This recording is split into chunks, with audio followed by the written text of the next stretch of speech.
Yeah. So the reason I was you're welcome. Um the reason I was going back to the skills, and I you asked a question, I feel like it's important for people to understand, or like to kind of like it might help them. Everybody could have a different technique to find the skills that they want to work on, but my way, if it's going to inspire anybody and like somebody will use it and find it helpful, is that I have a these 365 days of art. I'm looking at my progress throughout the days.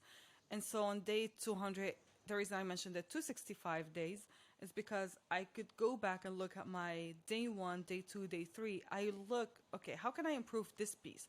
Is there anything, is this complete? Or right now, knowing what I know now, would I do it differently? Because the Sarah from day 30 did her best.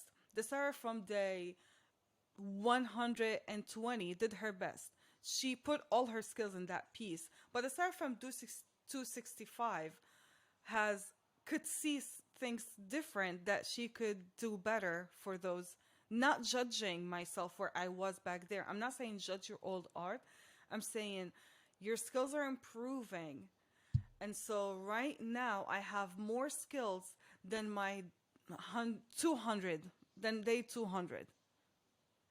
And can I, what can I improve on those pieces? And that's how I know, have I been improving? Like, for example, that's how I came up with perspective and figure drawing.